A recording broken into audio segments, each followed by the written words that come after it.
Welcome back, everyone, to the LEC studio, where we are about to dive into Rogue versus Misfits.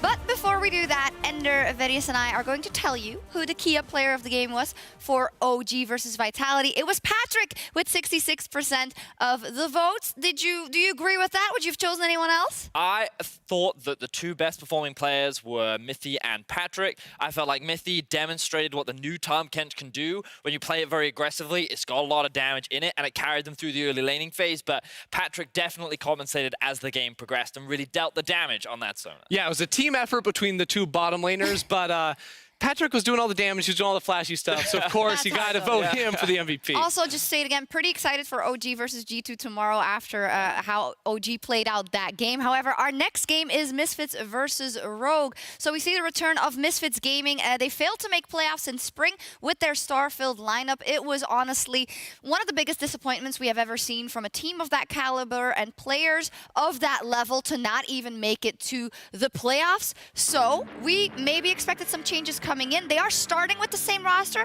but that is not all there is to it. Yeah, they've got the 10-man roster now, so they have players behind them in every single position. And importantly as well, they also brought in the Moose full-time now working with the team. Some more changes behind the scenes in terms of coaching staff to hopefully be able to direct these players more. Because I think when you have 5 names as big as you do on this Misfits team, you're going to have a lot of conflicting opinions and ideas of how to play the game. Yeah, one of my biggest criticisms for Misfits at the beginning of last split was that I felt that this team would struggle to find alignment on how to play the game. And I felt like that what we saw throughout the split was that not only could the players disagree, but there was also coaching staff that couldn't help everyone find alignment. So the introduction of Moose, I think, will just kind of set the record straight, and everyone will have to follow the game plan that he puts into place. And if they don't, there are young, eager players behind that are ready to take their spot. Exactly, because I honestly expected to see some changes. I don't know which face I would necessarily move out, but there had to be problems with this team, behind the scenes, or at least in terms of who wants to play the game a certain way. And I think that when you have this team and they don't perform, 2, 3, 4 weeks into the season, you must make changes, because you don't spend that much on a Misfits roster and not see results. No, absolutely. We have people waiting in the wings like Leader, like Kirei, like Dan. We'll see if that happens for Misfits. But their opponents, Rogue, they have made a lot of changes straight off the bat, also in their starting roster, really plugging and playing a lot of the members from their Ultra Liga roster to play in the LEC. You know them very well. Ender, you saw them also in EU Masters. What do you think? Don't talk about the EU Masters. Yeah, so my experience with them was really garbage, because they came in... No, hear me out. They came in as tournament favorites. They were supposed to win the whole thing, so I'm like, all right, I'm ready to see them play. And then they only got to play 3 games because they drafted hard scaling in every single game and didn't make it out of group. So their performance at EU Masters was really not good. But I don't think the problems necessarily stemmed from individual play. I do think it was much more of a draft issue, and when you look at their regional performance at Ultra Liga, you have a lot more faith. I'm really excited to see this roster, especially going up against an unchanged Misfits. The last time these two teams played, it was Rogue that came out on top, and I think that with their new player Larson in the mid lane, I'm very excited to see what they can do. Yeah, indeed. Just to name a couple of others also, Woolite is someone we know very, very well here in the EU scene. We're also seeing Inspired, but you have said it. Larson, is he the next EU mid, Verius? Well, is he the next superstar? I believe that Larson could be. This man is making his way to the top of the LEC mid lane ladder. And that's not just coming from me, that's coming from his completely unbiased coach. Larson is next in line to continue the legacy of talented EU mids. The reason why so many people are excited about this guy is because of his performances throughout 2018 and 2019, and he's only a young player hailing from Sweden. So let's have a look at exactly why he is so special. Last split, he spent it dominating the Ultra Liga, even earning himself the title of MVP of the split. He typically liked to play these control mages that had high impact consistently throughout the regular season, and he was often unrivaled. As you can see, he even earned that MVP position, and he sat at the top of the local league. He even had a performance here in the EU LCS back in 2018, where he really drew a lot of attention and names. In particular, he won H2K their first game of that split when they were down 0-13, and it was thanks to extremely impressive performances on the likes of Azir and Vladimir. I'm really excited to see this man coming to the split, but not because he is the next Caps, not because he is here to kill you, but because he is here to control you. Now let's see if he can control the upcoming talent as they go up against Featherman and Misfits. Dracos and Frosk, take it away. Thank you, Vedius. Good evening, everyone. I'm Dracos, joined by Froskeren. Did they just see my slide? Sorry, I was off my mark. I was like, oh, toss, Vedius. Just slide in. It's day one. It's not a DM, Frosco. You're allowed to move graciously. Well, anyway, it's Rogue versus Misfits. We are getting ready. I think a lot of questions on both sides. For Rogue, it's how good is this Superliga roster really? Or rather, not Superliga. This Polish League roster. On the opposite side, Misfits Gaming. Why did nothing change? Where is this confidence coming from? Because as someone who's watched Misfits struggle for the last few seasons, I do really want to see them kind of make everything out of this roster that they can with such star-studded talent. I think like front-facing, it might feel confusing that you see 8th place team, you like run it back, same roster, let's do it again, guys. But behind the scenes, we talked about this in Ready Check, there were a lot of adjustments with the coaching staff, especially Moosvi in particular. You can see him right there, standing behind his team, taking more of a on-hands role and really returning to the gaming house to help sort things out. And I think when you look at all of Misfits, like, there's no reason why they shouldn't find success. There are so many tried and true, incredible talents on that roster, but for some reason, the dynamic just wasn't working for them. So hopefully with the management shakeups, they're able to unleash this roster on the Rift. And I just want to see exactly how all the teams are going to approach, because I do still feel like the 9/11 meta is quite young. Want to see what's going to come through. Obviously, Silas is still crazy strong. If you have an all-star solo laner, they can't just pop off on that champion. But I still want to see the Aatroxes, you know, banned in every single game. I want to finally see him hit the Rift. I want to see what LEC players can do with that champion. It kind of feels like in the first 2 games that we've seen the Yuumi, Aatrox, and Aurelia just are not being played. Curious that 2 Draven bans were thrown out there. I didn't really expect Draven to be that high priority. That said, we have another Draven player playing with us today in Hansama, so maybe the Draven bans continue. We just get all of our Draven players like front-loaded into the first half of the day. Yeah, that's another. See, the thing is that I love this patch, playing it in solo queue, and there's so many hyphy champions. Because you just love playing Cat. I do love Catbook. Fantastic champion, will say. Can take my hands off the keyboard, just use the Q and the mouse, really. I actually have that bound to a mouse button, so that's, yes. Next level strats. We'll save that for if Cat makes it through. I think unlikely, but there's so many high playmaking champions that I feel like are consistently getting targeted. Still a lot of the same offenders that we've seen in the past. It is the Aurelias, it is the Aatroxes.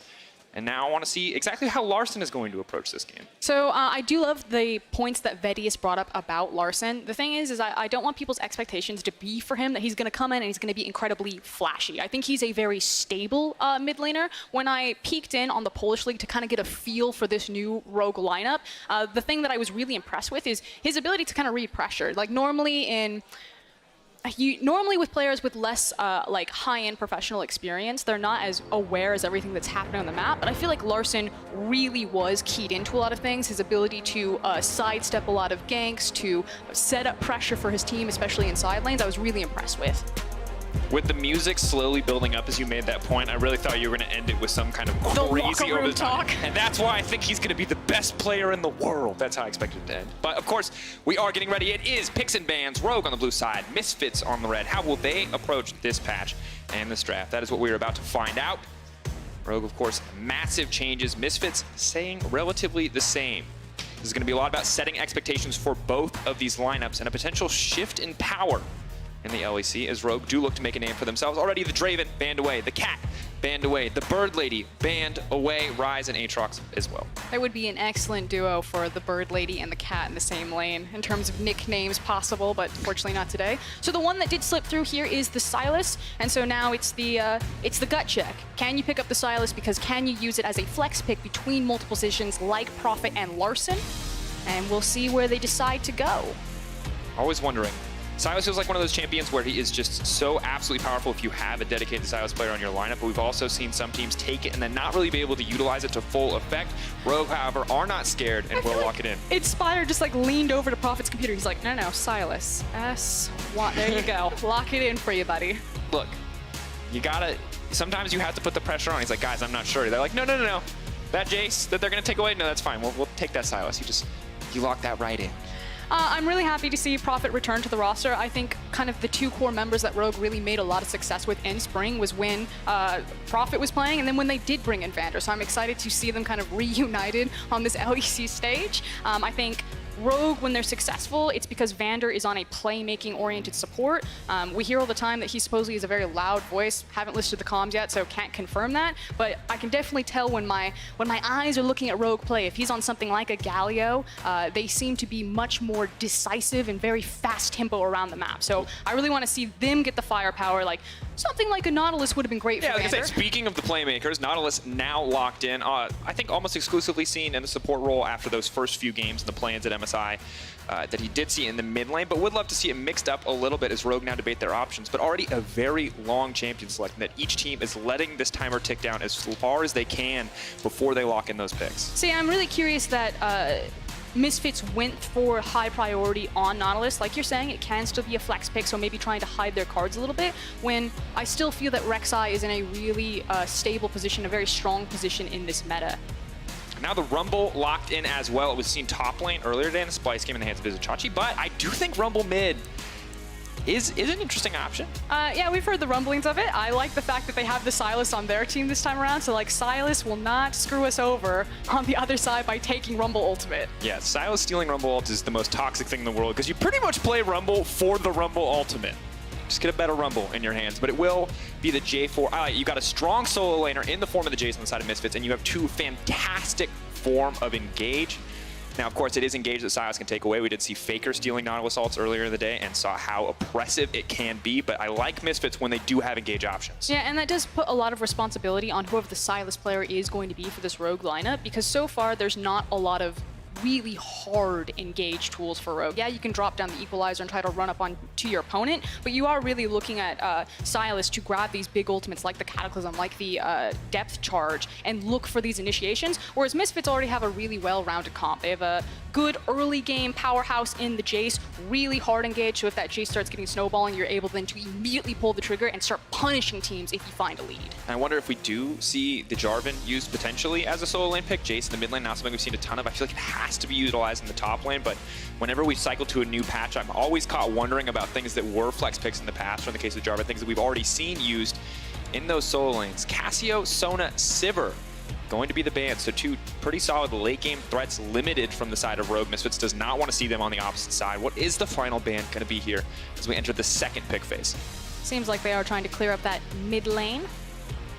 Curious if that does mean that the Rumble goes in there. I'm not super familiar with a lot of Rumble's mid lane matchups. I think we keep saying it because we're afraid that we're going to get that, like the classic, like, how did you guys not know about this one thing that like 3 people have been playing in solo queue thread on Reddit? But we have to leave the room for doubt, Frostgurren. I've come to accept that heading into champion selects until things start really settling in the meta, that I just buckle up and I'm just, We're along for the ride. you teach me. And that's an Elise locked in, so that's a Jarvan solo lane. That's a lot of AD on the composition. Elise will balance that out nicely with some AP damage in the jungle. It does lend to very strong dive potential between the Jarvan and the Elise. We talk about this a lot, that when you're bringing mixed damage profiles, it makes it really difficult, especially in the early game, to try to do anything about it. Like, you can go home, you can buy your resistance boots, but then either the Jarvan or the Elise are still going to make an absolute terror for you. So the dive potential, very strong for Misfits if they want to use that Jarvan Elise together. Absolutely. And of course, on the opposite side, we have a very heavy AP damage profile for Rogue between the Sylas, the Rumble. Bit of a split on the Kai'Sa, a bit of AD though in the hands of Rek'Sai, so it does balance out a tiny bit. And you talked about playmaking, engage, focus supports for Vander, about how much better this team looks when he is on one of those champions. And Rakan feels like it fits the bill. Yeah, hopefully he has a bit of a stronger performance. I think like Norse Garen really struggled to make the champion work earlier on today. I'm not super sold on where I feel Rakan really ranks, especially when Mithy showed how strong Tahm Kench can be into a lane. But it's also curious to me that so many teams have just completely moved away from Galio. He was hit on the recent patches, the 3 patches from MSI into this point, so the fact that Rakan is now eking over such a very strong engaged champion is quite curious to me. And I'm excited about a lot of things in this draft. I'm excited about Hansama back on Lucian. Once again, a very lane-dominant AD carry paired with something aggressive like the Nautilus, but on the opposite side, Inspired, a guy that we have not really seen on the LEC stage yet.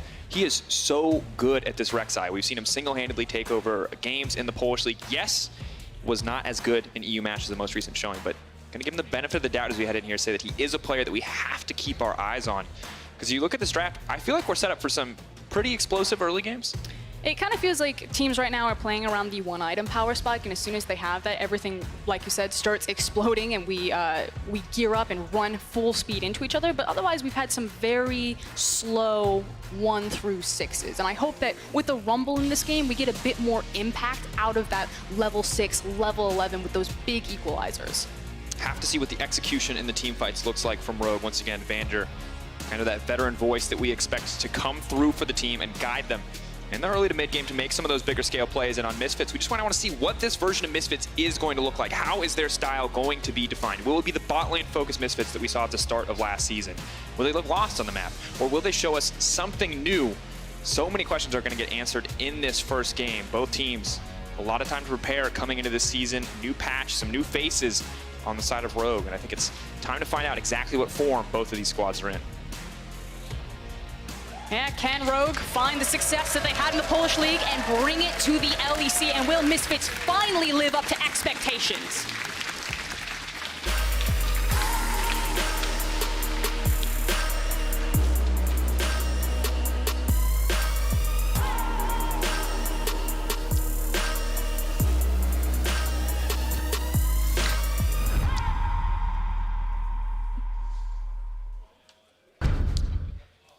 Ladies and gentlemen, welcome to Rogue versus Misfits. Almost sang along during that. Turns out my mic was still hot. Luckily for you, audience, I didn't. Terrible singing voice. Now, Misfits grouped as 5 for the level 1. Seems like they've been seeing some cheese and scrims, and they want to stop it. But since it looks like we might not get a whole ton of level... Actually, I'm going to hold that thought. Frosco, we got a level 1 setup potentially coming through. Rogue on the invade. Yeah, I think it's in response to Vander. Now, we did see this becoming more popular when the Rakans take the cheeky W, and then they can slip in underneath your vision, wait until the cooldown comes back up, and then catch you off guard. So you are correct, Misfits did 5-man stack, but I think it was in a lot of respect to the fact that not only has Vander pulled off some crazy Rakan stuff, but we've seen it internationally as well as domestically last split. Of course, yes. Hill was saying, Fnatic known for those surprising, aggressive level 1s. It is kind of part of the identity, I feel like, of the LEC. Now you see Misfits going to opt for the leash here onto Maxor, get this guy started on the bottom side of the map, set up now to play around top side if he wants. That's the mixed damage profile you talked about earlier. On the bot side, on the opposite side for Rogue, not going to get an advantage for themselves as they do also opt to leash for the jungle. Yeah, and I expect the initial jungle pathings to be pretty soft and pretty quiet for the most part. It feels like the day has been, okay, maybe a bit of a gentleman's agreement in terms of our laning, and then on the initial item power spikes on level 6, that's when things really start speeding up.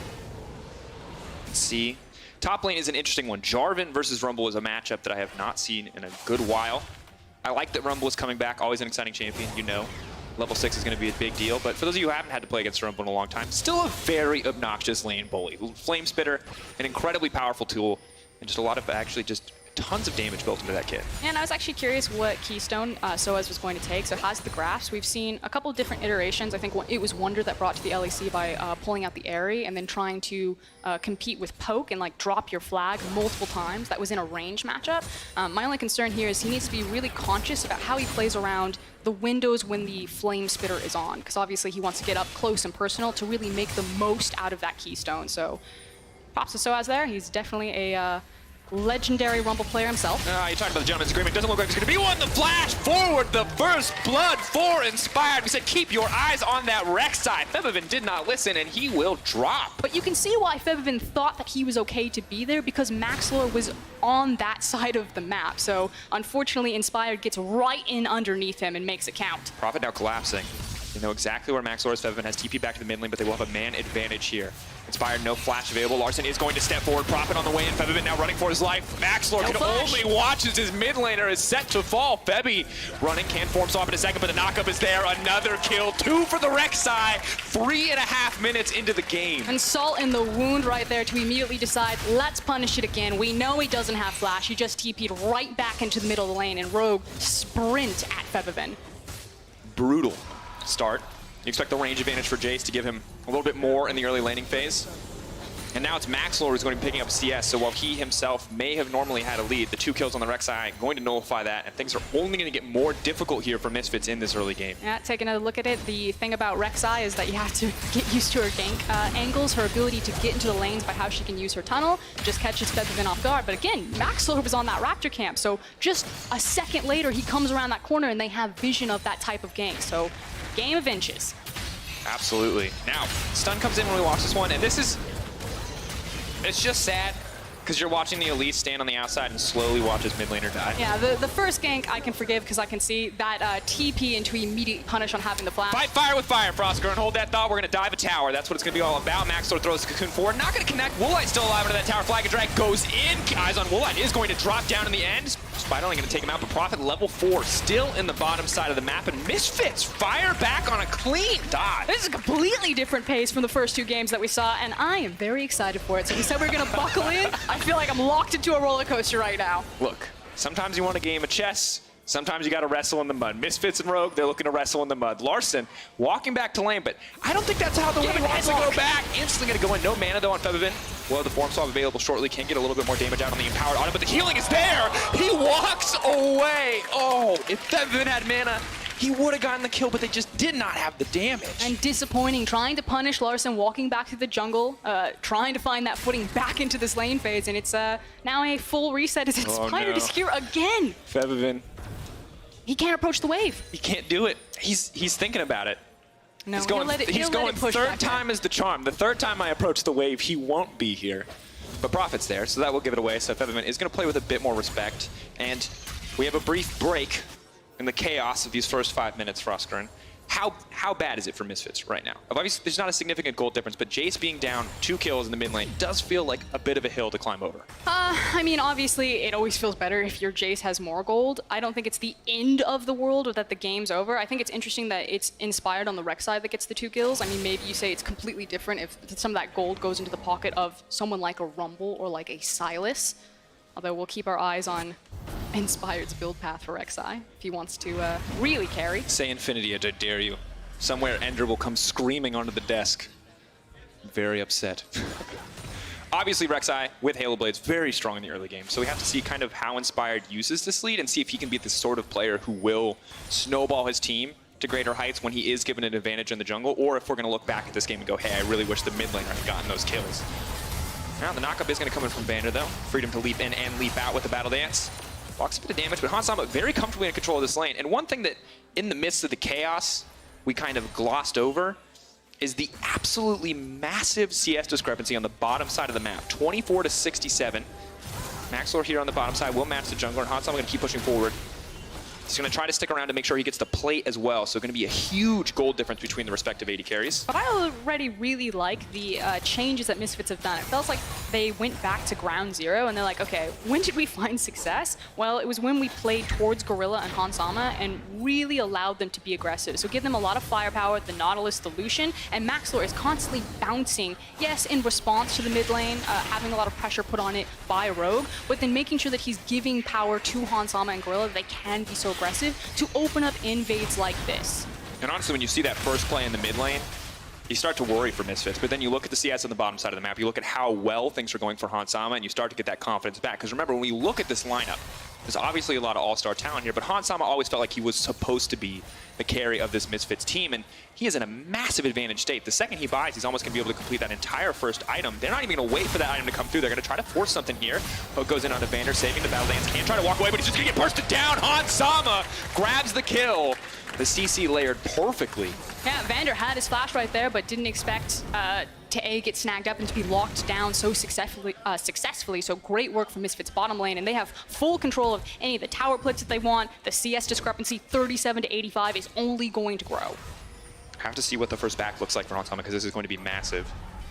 Now Inspired, you can see, and Larson posturing, moving towards the top side, ready to threaten a dive, but so as backing off, giving the respect that it deserves. Maxlor will take the solo Cloud Drake. It's going to take a while, but doesn't look like anyone is coming to contest there.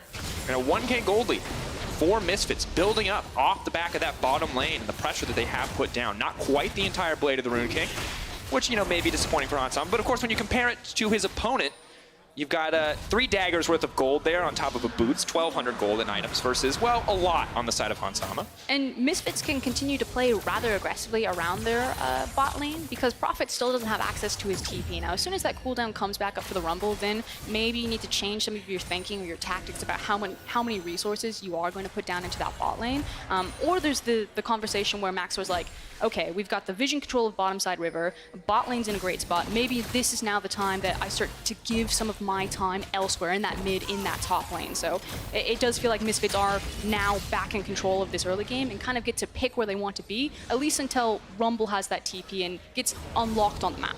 And as he gets closer to TP, also important to note, has passed level 6, the equalizer available as well. We have the ultimate coming in from Rek'Sai, so the potential damage here, as well as the potential to reset tower aggro. Soaz is going to have to play careful here. Of course, diving a Jarvan, never something you really want to try to pull off, but diving a Jace, perhaps an easier prospect as Inspired does posture on the mid lane. There is already the control ward there, so he knows he's safe to push forward. And look at that vision on the top side. And this is Soaz just recognizing that he's weak side right now, so he needs to respect it, and you can see that he's constantly skirting down into that bush. He's trying to check, are they setting up for the dive for me? Because Misfits have made a very conscious decision. Everything is going bot lane. It's really on Hansama and Gorilla. Grabbing so many plates in the exchange and now trying to transition some of that power into the mid lane. Then, of course, stepping forward. You can check out their perspective on Pro View. But now a stolen ult could be a key to get the fight kicked off. Gorilla has to be careful about stepping forward. Early game, of course, Aftershock relatively the same as we saw it on 9-8, same at level 1 at least, but it does get weaker without convenient stats. Now the Equalizer does go in immediately, the Rakan engage, but the flash is out from Misfits, a perfect disengage on the backside, but still Rogue are looking for a little bit more. Gorilla steps forward, looks for the re-engage, we pause for a brief moment, contemplate our options, and realize that Inspired might just be going down. The flag and drag forward, so it's holding on to the Cataclysm, is going to use it on 2, force out the flash, force the dash out as well from Larson, and Vander will drop on the backside as Misfits take the fight. And you can see what Rogue were trying to say. They're like, okay, we're just going to go towards where the Rumble is, we're going to play around the Rift Tail, get our bot lane away from Gorilla and Hansama, and see what we can make happen around Sylas getting a hijack ultimate. Unfortunately for them, Misfits disengaged from the fight and then had more ultimates, more cooldowns to work with once all of the hard engage had been burned by Rogue without any sort of success. And Misfits, of course, positioning themselves in such a way that they were incredibly vulnerable to that Equalizer. But they knew it too, and were so quick to pull the trigger to get out of that situation, because on paper, that was the ideal Equalizer. Choke point into the enemy jungle, that is the dream for Rumble. But when the enemy team can get out of it so quickly, when there isn't really any follow-up, when Vander misses the connect or gets flashed away from, you just don't get anything. I kind of have the same rule about Rumble that Deficio has about Shen. Now, Deficio's rule on Shen is that anytime he's in a game, the first 2 ultimates are the most important. And if they don't bang, then you're probably going to lose the game as Shen. For Rumble, I feel like the first 2 ultimates are the most important. And if they're not absolute bangers, then it feels real bad from that point forward. It's like a giant fire rock. You make it sound like he's dropping the base of banger. That would be such a good skin! All right, we'll talk about alternative career paths for our mutual genius later. For now, Misfits moving down to the bottom side. And once again, should be a pretty easy setup. Inspired is here as well. We'll see if he can move fast enough to stop this dive from coming through. Inspired on the way forward. Prophet still quite tanky. Equalizer does go down. They're moving away from the knockup. Inspired now looking, trying to find it. Soaz moving away. The flag and drag will be up shortly. They're stepping back, trying to move towards Maxwell. The cocoon connects. Soaz is still alive. Misfits are walking away. No! The Brave Seeker, the fadeaway shot will grab the kill. Too much, trying to look for the fancy feet work and walks back into it. Meanwhile, top. Vander's burning down. Of course, they're getting stat checked at this point. Hansama is simply too far ahead. Yes, you have a stopwatch, but you don't do any damage. Hansama grabs 2 in the process, and all too easy for the Misfits 80 carry. And Gorilla is back in form. That was a beautifully executed dive with the stopwatch right there. I had a lot of issues with Gorilla in Spring Split. I felt like he wasn't living up to the hype. A massive name behind him coming over from the LCK to the LEC looks much cleaner this time around. Absolutely does. Larson now moving up to the top side. TP is coming in. TP responded to as well. Have to be careful. Prophet getting locked up. Gorilla willing to give his life over here. So it's not stepping forward, but just gonna throw out the Dragon Strike. Doesn't have the flag. Larson is on the backside. Have to be careful on this one. Cataclysm now coming in, stealing the culling, trying to hide behind the minions. Larson moving forward. Goes Golden, right on top of it, trying to make it out. The shutdown comes through, just point and click on the Kingslayer there as Larson will try to walk away, but meanwhile the Rift Herald has been summoned mid lane. Misfits responding with a play of their own. Lots of towers going down. Only 13 minutes of the game. The plates were still up. Massive influx of gold in the favor of Misfits. A 4K lead, but now Vander wants to turn it back. Inspired stepping forward. Knocked up. Featherman now in trouble. He's going to move into the middle of the team to give his life so Maxlor can escape. Good punish from Rogue, but still massive lead to Misfits. Now that said, there is 2 massive shutdowns given to the 2 primary carries for Rogue. It was Larson who picked up the shutdown onto Hansama, and it was Woolite who just picked up that shutdown right there. So, okay, a couple of things. Gold traded really well back for Soaz because he made sure that he was there to get all of those plates. So this guy who was playing weak side for majority of the early game now should be feeling very fat and happy. On the other side, again, the shutdowns into the 2 key players that Rogue needed to beat, and it feels like neither team is really choked out of this game just yet, and probably the next 2 fights will decide it. We'll check out our pro view replay from the perspective of Hansama, how he played this one out. Just good use of the dash there, and honestly, an unfortunate first stopwatch because it just meant that Woolite was going to tank the damage, and you can tell Woolite looking for the big play, but 3 stopwatches used, and Gorilla is able to walk out. So overall, Misfits bot lane domination. Not something we've seen since the start of spring, but always nice to take a look at it once again. It's hard because recency bias, you just want us to take a step away from Misfits, but we need to cast our minds back. They had that like 15-minute game against SK where they just absolutely smashed opponents through that bot lane. It's not Morgana Draven, but I will definitely take the Nautilus Lucian in terms of aggressive bot lanes. And while Inspired, I feel like, has looked pretty good in this game, while Larson has gotten to look good, the bottom lane for Rogue has been suffering. Woolite put so incredibly far behind. You talked about 1 item power spikes being important for Misfits. Well, he's at 1.5. Woolite is not even at 1 yet, so the difference in power is just enormous. And I do want to take this moment, because I know we've been talking a lot about Hansama and Gorilla. Shoutouts to Maxlor. I know that Vedius and I were quite aligned that when Misfits really did start to crumble, it felt like Maxlor was kind of that big breaking point, and that he just couldn't do what needed to be done for this team, and unfortunately, the jungler is the guy who always gets blamed. Solo queue pro play, never changes. Maxlor has been on fire this game as the Elise. Few unfortunate moments in those few early minutes, but otherwise, you're right, has been absolutely on point. His response has been very strong. And we talked about how important this game is for setting first impressions, right? First impression of a very new Rogue lineup, and kind of a second impression, say, you know, another first impression. We'll give them the second chance for a first impression. I know you're not supposed to, but we'll give that to Misfits. And so far, they're doing well. Of course, matched in kills, but we've seen incredibly bloody games from Rogue and EU Masters where they have tons and tons of kills, but they actually can't generate a gold lead. And this is a bit of a similar situation as they are down 5K. Larson does have to be careful here. The same level as Hansama. Difficult spot to be in. And this Rogue lineup, or this iteration of the team, when they were in the Polish League, did find a lot of their success through their team fighting abilities. So again, love that Vander's on a champion like Rakan. There's still that wombo combo potential of if you find a brilliant equalizer into an incredible Rakan ultimate, that they can very quickly turn it around. And this team did find success and were able to do that repeatedly. I think they had something like a 11-2 They lost a game. record. Yeah, they lost a game in the regular season. 1 game on Rise. The one that Vander wasn't there. And now they move down to the bottom side. 4 members strong, 4 Misfits. Of course, only 16 minutes into this game. Still incredibly early on to have this big of a gold lead. Slowly building towards 6K, 5.3 at this stage. So there's no need to play around Baron right now for Misfits. They are free to just continue to push in on the bottom side of the map. And you can see from the gold difference that right now, Woolite is scraping the bottom of the barrel. Needs 2 items under his belt, let's say, to be realistically a threat. And that shutdown, he was basically like 6 feet in the ground, and when he got the shutdown bonus, he's like, okay, I'm only 5 feet in the ground He was drowning, and now his head is above the water, and he's like, oh, I can breathe. Still very much underwater, but the head is, we're fine. That is just a real feels bad moment in that itemization.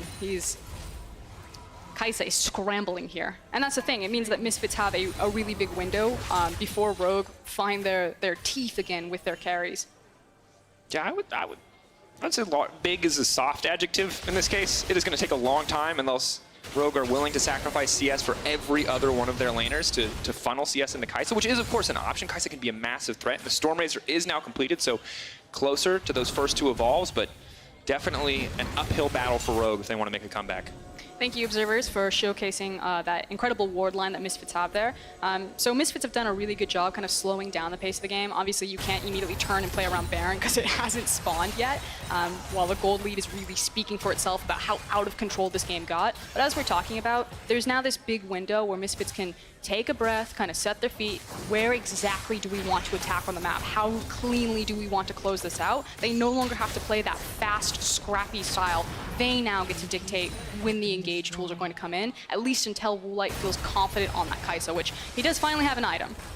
Does finally have an item. Now, Hansam admittedly almost has 2, and you can see total control over the bottom side. I like that Misfits have been able to play this slow, systematic game, breaking down the bottom lane tier 2 tower. Not something that we always saw from Misfits. If we look way back, historically a lot of their weaknesses were in the mid game. Of course, tune that up, and recently we haven't even been able to focus on that point because things have just been falling apart so early on. So a good look from Misfits thus far. Double Drakes as well, so nearly flawless objective control. 0 towers taken for Rogue. You can see them grouping, posturing, looking to get something back as they know that the back timers have come in for Misfits. This is a very brief window for them to get anything done on the map, and right now all it means is a tiny bit of vision. I just think what's concerning is that they have the level 11 on the Rumble, and so they should feel really good at this point in the game, but unfortunately because they're so far behind and because Misfits are so far ahead of the clock and they're able to get a lot of defensive itemization as well as their offensive itemization, you got like Merc Treads basically on every member, you have the Hex Drinker there for SOAS, that it almost doesn't matter even if they find the perfect engagement. You're also then counting on Misfits massively fumbling the next fight. Yeah, we're looking for some clever picks, but Misfits really aren't playing a fast enough game to open themselves up to a lot of these opportunities, and I think you're completely right. Rumble ult, we haven't gotten to see, I feel like, the second Rumble ult yet. Saw that first one, was a lackluster, and it just feels like Rogue has not been in a position to capitalize again, and Misfits splitting up the map quite well to never really give them that opportunity. You know, Equalizer is one of those ultimates that's just, in theory, so powerful. On paper, 1.5 AP scaling ratio, synergizes so well with flat penetration, but in reality, really hard to find a good opportunity to use it. Yeah, and it's hard when your team's not ready to team fight, because that's what Rumble wants to do. And Misfits are not only doing a good job kind of splitting up the map, taking the free objectives, but also making sure that they're not wasting any gold. These CS discrepancies across virtually every single lane, Hansama looking at a very close flame horizon on his opponent, just continuing to balloon out of control. And we're effectively waiting for the Baron to spawn. It now has. They got the Mountain Dragon for free. They can now turn and start playing around this objective and use this as the carrot to bait Rogue in. And it does feel like the Baron waiting room at the moment. You highlighted the CS discrepancy. And, you know, I feel like we've hit it so many times, but just absolute dominance. Once again, when it comes to setting first expectations, has not been a good look from Woolite thus far. And now Misfits, 20 minutes, they're going to start with the Baron inspired. Can step forward, but without the rest of his team here, he may just get one shot. Of course, Prophet is on the backside. Are they just going to give this one up uncontested? 1k health. Equalizer goes down. Smite will connect as well. They see an opportunity to get the fight kicked off. Maxwell takes a lot of initial damage. Hansama knocked out of the fight for a brief moment with the stolen ultimate. Gorilla not going to fall. Maxwell's still alive as well. No one in Misfits has died yet, but Prophet's going to find the burn. The Rakan engage is there. Rogue finding the turn in an instant, but Soaz wants to fire back. Prophet inspired, the last 2 members standing, trying to get to that tunnel, wanting to save the cooldown to get out, but cannot do it. 2 kills quickly picked up by Misfits. And ultimately, it's still 3 Barons that Misfits managed to walk away. And not only that, but they have it on their mid laner, their top laner, and their ADC. So if they really want to, they can continue to split up the map, apply the Baron in all 3 lanes, and Misfits have now put their foot on the gas. And for Rogue, it just felt like that is the moment where you have to go in. That is the most of your opponent's resources you're going to get them to burn without you kicking off a fight, but still, things so heavily favored in the Misfits camp right now. 10k gold lead after they break down this tower, absolutely massive. 3 dragons, the Baron powering them up. The next 2 minutes, it is a game of survival. You are getting punched over and over again. You were just waiting for the bell to ding so you can get a break before the next round. But this was the decisiveness that we wanted from Misfits in Spring Split. Multiple times they would fumble in exactly that moment around a Baron, and they would throw games that surely they thought that they were going to win. This time around, it really sticks. And I agree with you. Rogue are saying, we have to go in now. But the gold discrepancy is what won out in the end. And they just could not lock down a target. You can see so many low health bars, but they're able to walk away for a long time. And the rest of the team getting started, but very much Bevavin still alive. The Jace still a massive threat. Yes, one of the members of the team that has been focused out, but when left alone, when left free in that back line, just able to cut through so many health bars. Also very cool for Maxwell, I believe, to get the cocoon off before going into the invulnerability, the stopwatch, right onto Larson. Oof. Oh, no surprise setup for Vander. Or I feel like when teams get caught out by death brushes in any other region, it's like fine, but like in the LEC, it's probably not super acceptable because like Fnatic did it, and now pretty much everyone does it when they're behind, and you never want to be the guy that dies to the death bush. It's just so hard because you don't have the gold to invest into the control wards to make sure that you can safely check your own jungle. And look at that damage! Ooh. Traumatic experience for the Rek'Sai. Can't even see what's going on. Just gets a sense of the tremors and is just getting shot so many times.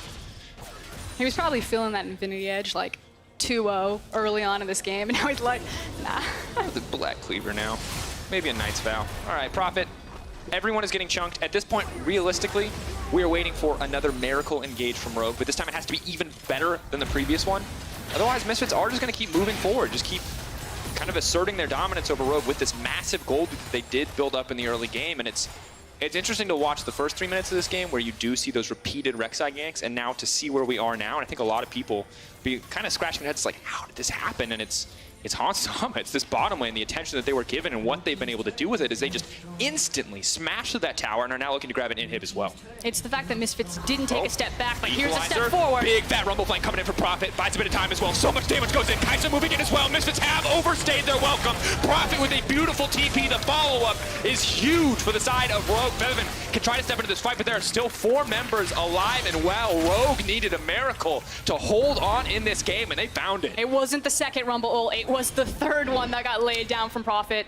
Catching, like you said, Misfits off guard, overstayed right there, massive damage and great follow-up from Rogue. And again, this is where this team will excel. I expect this to be their core play style throughout the LEC until we start to see maybe some experience lessons learned for some of these newer members to the professional stage, but they excel in team fighting. And it looked good. And Prophet finding that flank, the guy that we have looked at historically on the Rogue lineup to kind of be a big playmaker, finding those opportunities, finding that clutch equalizer, and just honestly just an absurd amount of damage done. The unfortunate thing, though, is it meant that Misfits got to go back to base. They got to spend all of their gold, coming back with brand new shiny items. And it's still a massive climb here for Rogue. Yeah, it's going to take 2 or 3 more of those before they're able to get back into the game. Or, you know, 20 to 30 minutes of stalling. We'll see what they want to go for, but there's the TP on the backside. And for all of the control wards that Misfits have placed into that jungle, good on Prophet to find the one area where they hadn't. That was a Misfits barbecue. My God, Rumble does so much damage. Of course, the rest of the team does follow up, but that team fight felt like the Prophet story.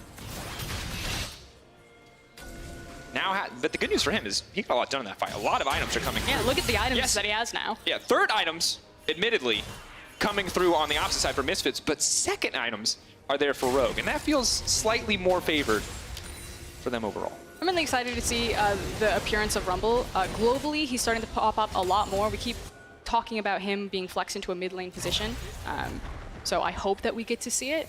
I think that he's got a lot of interesting matchups, although unfortunately champions like Nico, Silas also have decent matchups into him, so I was curious how much priority Rumble would get when these champions are still available, because you can really punish him in the lane phase if you get access to them, which is why I love him with a Silas. And I think for Rumble to really work, that's what you need to see, either a Silas banned or paired with that champion so Silas can't abuse him. Makes a lot of sense, of course. Top lane has been kind of summarized as so much about counter picks these days, especially when it's an aggressive meta so full of fighters and bruisers and pretty much everything but tanks at this stage. Now, of course, we did see the Rumble ult used on the bottom side. We're hoping to find that pick onto Featherman, which once again, it's not about making a bigger play, but buying themselves some time, maybe freeing up the opportunity to contest some of this Baron vision. Because right now, it does feel like with Baron spawn, Misfits can just start this at any time. Without the equalizer as well, with the Mountain Drake, really cannot contest this. They're gonna try. Vander leading the charge. Misfits giving them the respect, though. Of course, you have Featherman on the bottom side, so trying to force Rogue to be the team to make the hard decision. Yeah, and should be noted that it's Featherman with the TP and not Soaz, so not all 5 members of Misfits can join this Baron pit if that's what Rogue tried to force. Soaz in the mid lane, of course, Featherman on the bottom side. 3-member strong Gorilla looking to be that body wall, stop anyone from making their way into the pit.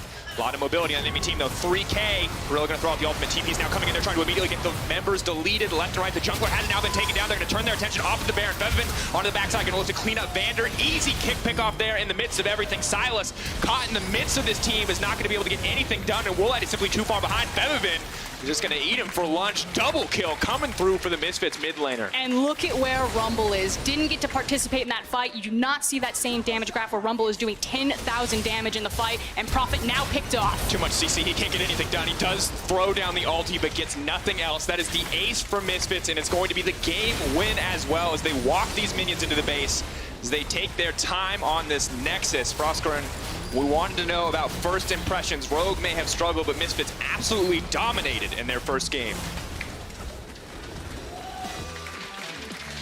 Going back to what worked for them. Excellent performance from the duo lane, Hansama and Gorilla. Gorilla in particular looked in strong form. Loved the response from Maxlor on the Elise. Yes, Feathervin was caught off guard initially by Inspired, but Maxlor managed to fight fire with fire, immediately started throwing down ganks. It got very scrappy, and then once Misfits regained control, had the reins, they were able to slow down the game and dictate it to the very end.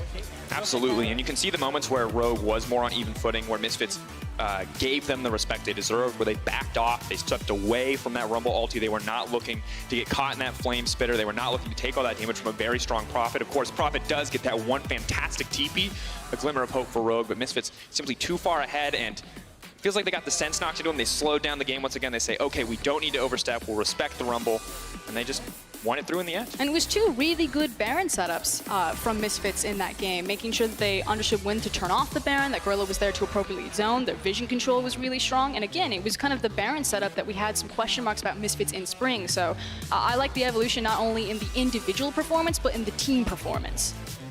Absolutely. I think once the first impressions for Misfits thus far are good, of course, if you are Misfits fans, you probably had questions. You were wondering, same 5 players after what was an 8th place finish, but things coming together nicely in the first game. And on the side of Rogue, once again, young team overall in the LEC, used to the Ultra Liga.